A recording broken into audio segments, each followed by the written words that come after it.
I've thrown out all your stuff. We're gonna be living in this house now, so could you move out? When I called our home, Betty picked up and dropped this bombshell on me. Honestly, I couldn't grasp what she was talking about. I mean, I didn't even have anything in that house. Look, I'm divorced and living in France right now. All my belongings are here in France. So there shouldn't be anything of mine back there. Whose stuff did you throw out? Huh? Betty froze in surprise and the call fell silent. The belongings Betty claimed to have thrown out were quite extraordinary. My name is Mary. I'm 23 and I work as an artist. I recently bought a newly built house with my husband John, who is the same age as me. John and I met in college initially as friends of opposite genders. However, it seemed like John had feelings for me since the day we met at the entrance ceremony. Our first encounter happened when I was lost on the massive campus during the entrance ceremony. John happened to pass by and kindly showed me the way. From that day, we became good friends. We even found out we were in the same department and chose the same courses based on mutual interests, helping each other with reports and research papers. Our friends often teased us, asking if we were dating. And when we denied it, they would say, "Well, why don't ya?" So it was inevitable that we would start thinking about each other that way. After securing a job offer, John proposed. "I want us to date with the intention of getting married." Although puzzled, I saw the seriousness in John's face and, not disliking him, agreed to go out with him. Since we knew each other from college, we got married after dating for just 3 months. But the happy marital life didn't last long. John comes from a wealthy family and they gifted us a new house as a wedding present. It seemed like John also landed a great job at a top-notch company. But John's parents seemed to disapprove of me. "Do artists like you actually make money? Hard to believe that a young woman artist like you can produce valuable art." I am in the process of making a name for myself right now.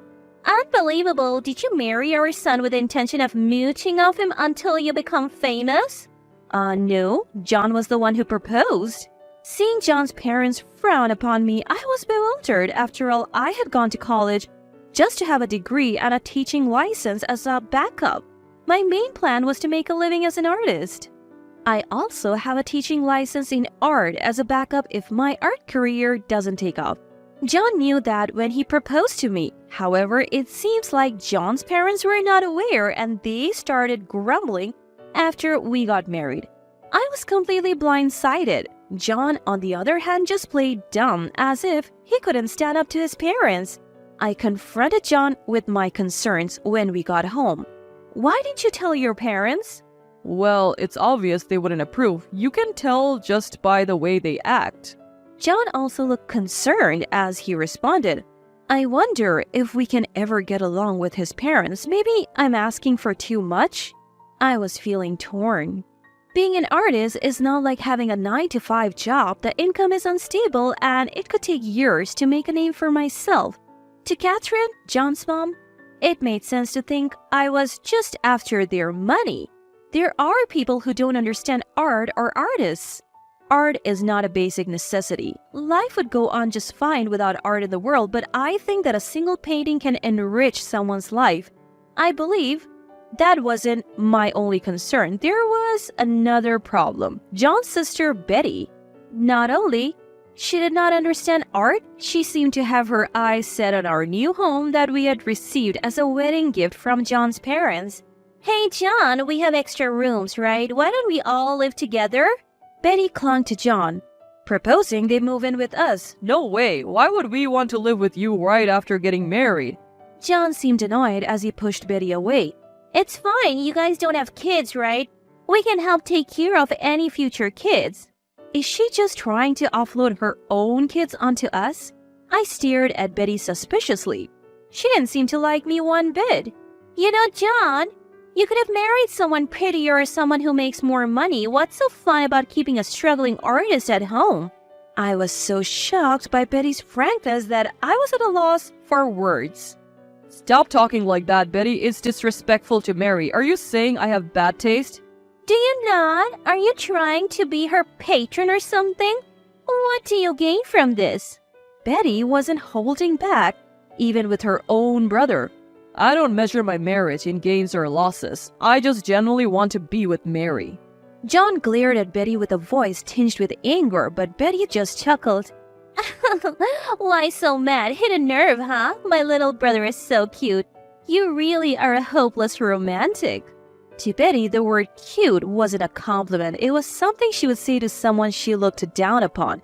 In her eyes, Betty saw her brother as nothing more than a yappy little dog. After Betty finally left satisfied, John kept apologizing to me, saying, "I'm really sorry." What I remember feeling wasn't so much anger towards John's family as it was sadness. I had hoped to get along with John's relatives, but their attitudes consistently disappointed me. So I came up with a plan. "John, let's get divorced." I casually uttered the word divorce once relaxed day in our new home, and it was enough to turn John pale. "Divorce? Hold on, if this is about my family, I'll apologize. I'll even talk to them. Please, reconsider the divorce." Then I shared my thoughts with him. John seemed to calm down a bit. "I see. I understand where you're coming from, Mary, but do we really need to divorce? If we say we are divorced, I think your family will finally be at ease. We can think about what to do next afterward." "All right." So we told John's parents we were divorcing. Both father-in-law and mother-in-law were thrilled. Finally, John has come to his senses. Told you, this wouldn't last with a woman like her. John and I clenched our fists on our laps, hiding our true feelings as we endured. "I'll be going on business trip to our office in France, so I'll be away for a while. After that, I intend to divorce Mary officially. In the meantime, Mary will look after the house." Then can I stay at the house too? Leaving her alone makes me nervous. She looks like she would steal. Betty, who had been at the in-laws' house, seized the opportunity. More than angry for being treated like a thief, I felt like the trap was set and the prey was caught.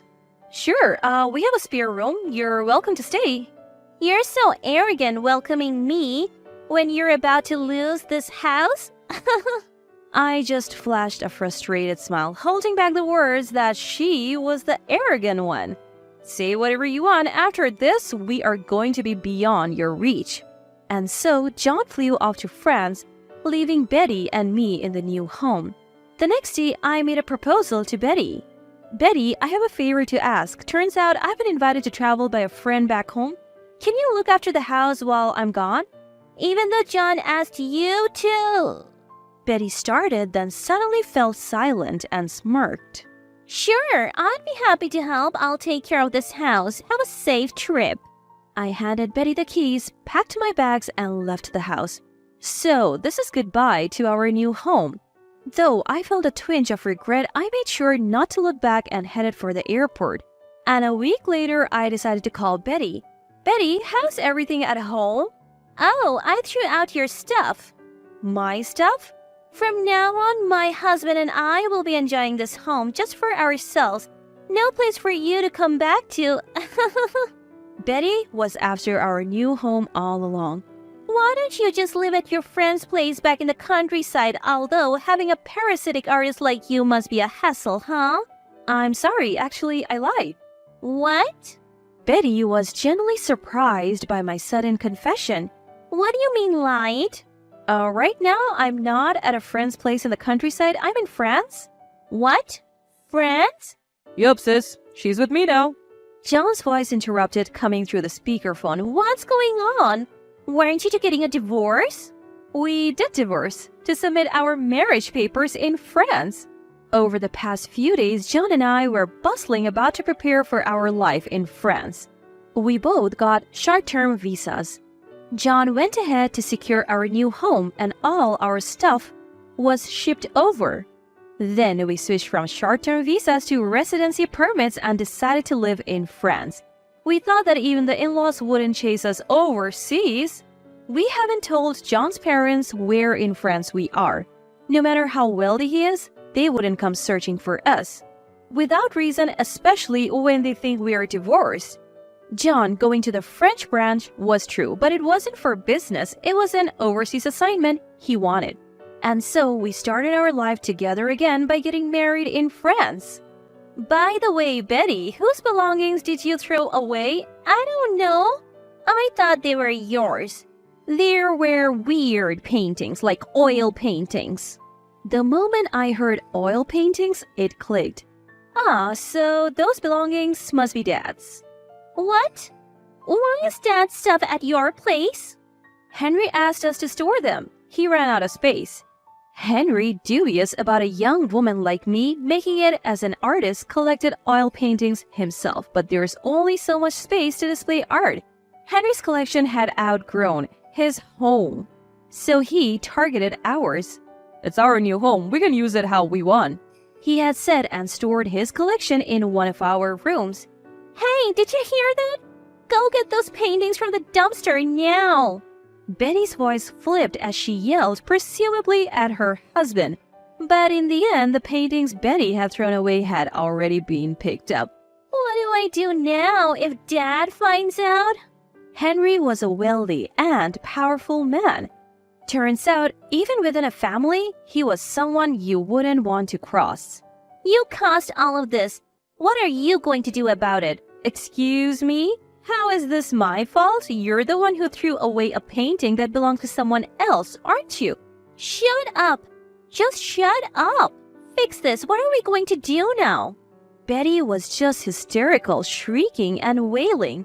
Clearly, she wasn't capable of solving this problem. Well, it's none of our business anymore, haha. Good luck with that, sis. Bye. And with that, we ended the call. So here's the epilogue.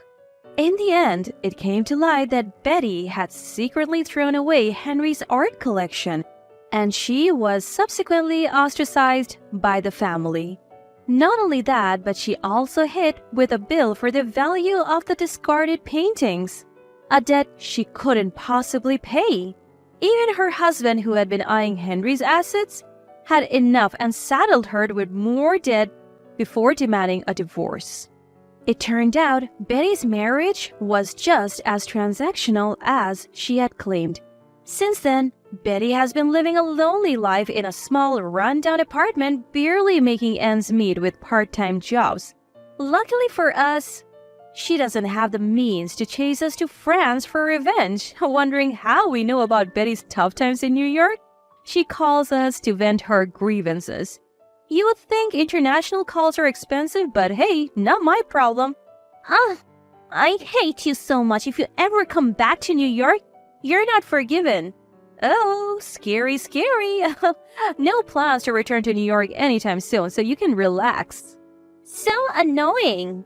In France, there are a few conditions, but generally, you can become a naturalized citizen if you have lived here for over 5 years. John and I are considering just that.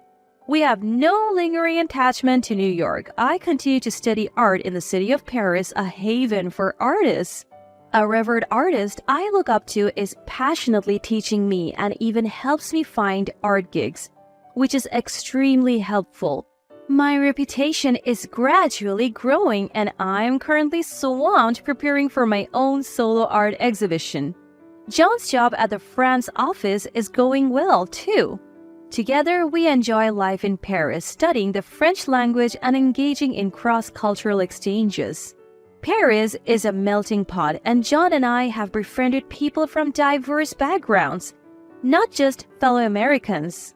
This multicultural experience offers a fresh thrill we never felt in New York, fueling our creative energies.